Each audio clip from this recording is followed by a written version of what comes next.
brain imaging is getting a quantum upgrade, and we are joined by Professor Matthew Brookes to talk about how lightweight wearable scanners using quantum sensors could reshape how we study and diagnose brain disorders.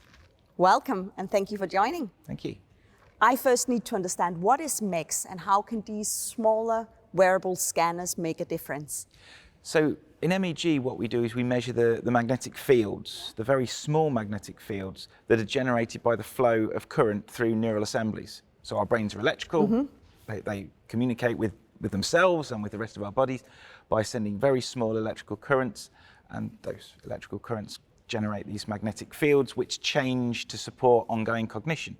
So if we measure the magnetic fields, we can infer what our brains are doing and our brain activity.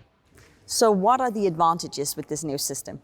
So there are four main advantages. The first one, because our sensors get closer to the head, we pick up a bigger signal, so we get better data. Because the sensors are on the scalp surface, it can adapt to any head size, so whether it's a baby or an adult, we get the same sensitivity. Because the sensors are very lightweight, they move with the head, so you can move freely during a scan. And finally, it's a lot cheaper. And as I understand, this can actually help with diagnosing autism, dementia, some of these concerns? Yeah. The biggest clinical application is in epilepsy.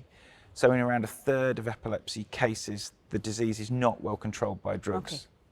And those patients become candidates for surgery, where you remove the resected brain region. But it's very, very hard to find that brain region.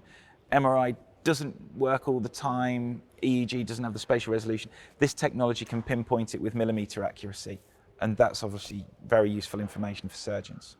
Fantastic. If we're fasting forward 5 years, 10 years, do you think we're going to see this system already in use, or are we looking further ahead?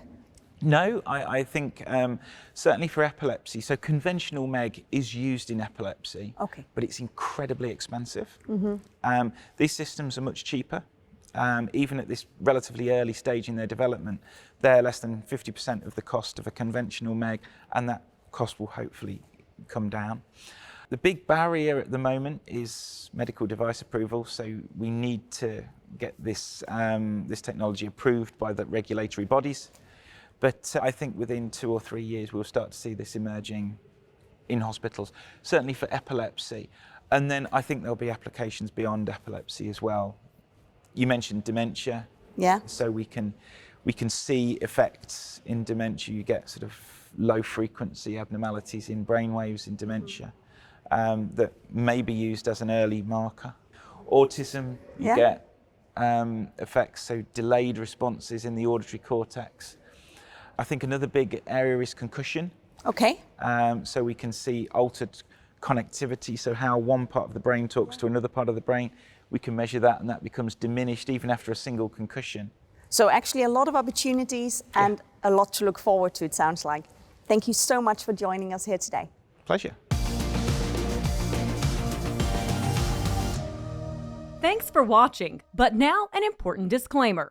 The content of this video is not intended to be a substitute for professional medical advice, diagnosis, or treatment. Viewers should not disregard or delay in obtaining medical advice for any medical condition they may have and should seek the assistance of their healthcare professionals for any such conditions.